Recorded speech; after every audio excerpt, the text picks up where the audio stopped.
তিনি মূলত আওয়ামী লীগ সরকারের যে পেছনের রাষ্ট্র ক্ষমতায় আসা এবং বাংলাদেশের রাজনীতিতে আওয়ামী লীগের কি ধরনের ভূমিকা ছিল, শেখ হাসিনা এবং তার পিতা শেখ মুজিবুর রহমান কি ধরনের রাজনীতি করেছেন সেই বিষয়গুলো বর্ণনা করেছেন।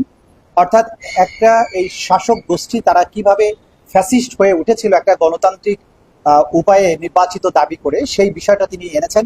কিভাবে বাকশাল কায়েম করা হয়েছিল, গণতন্ত্র হত্যা করা হয়েছিল, নির্বাচিত সরকারের নামে ক্ষমতায় এসে একদলীয় শাসনে ফিরে যাওয়া একটা গণতান্ত্রিক দলের ক্ষেত্রে সেগুলো তিনি বলেছেন। সেই সময়ে রক্ষী বাহিনী গঠন করে কিভাবে একই কায়দায় সেই সময় মানুষকে অপহরণ করা, গোপন কারাগারে আটক, ক্রস ফায়ারে হত্যা করার যে ট্র্যাডিশন ছিল সেটার কথা তিনি বলেছেন। তিনি বলেছেন কিভাবে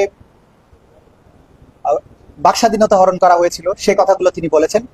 পরবর্তী সময়ে সেনাবাহিনীর প্রতি তাদের যে ভীতি, শেখ মুজিবুর রহমান সাহেবও সেনাবাহিনীকে দানব মনে করতেন এবং তিনি বলেছিলেন যে পাকিস্তানি সৈন্যবাহিনীর মতো একটা দানব বাংলাদেশে তিনি সৃষ্টি করতে চান না।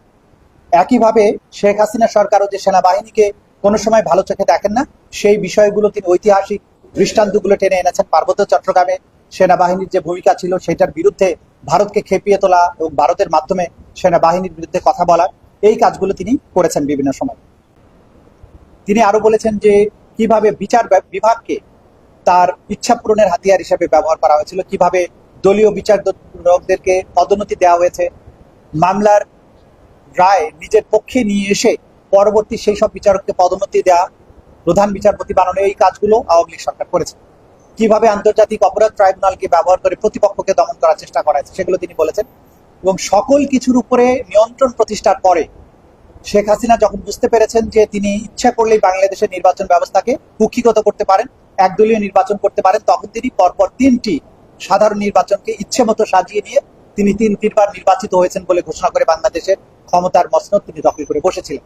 কিভাবে তারা ফ্যাসিবাদী হয়ে উঠে কতটা নৃশংস হতে পারে এবং জাতিসংঘের রিপোর্ট, ইউরোপীয় ইউনিয়ন, আমেরিকান রিপোর্ট সবকিছু পর্যালোচনা করে তিনি দেখিয়েছেন যে জুলাই আগস্টে ঘটে যাওয়া যে মানবতা বিরোধী অপরাধ সেটা ছিল ওয়াইড স্প্রেড, সিস্টেম্যাটিক।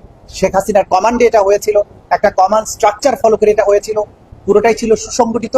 এই সমস্ত জিনিস তিনি সাক্ষ্য হিসাবে আদালতে উপস্থাপন করেছেন এবং আমরা মনে করি যে তার এই সাক্ষ্য শেখ হাসিনার অপরাধ প্রমাণের জন্য বা আসামিদের অপরাধ প্রমাণের জন্য একটা গুরুত্বপূর্ণ দলিল হয়ে থাকবে, ঐতিহাসিক সাক্ষী তিনি দিয়েছেন। আর বাকিটা তো আদালত পর্যালোচনা করে সেই ব্যাপারে তাদের অভিমত জানাবে। দৈনিক আজকের বাংলা .net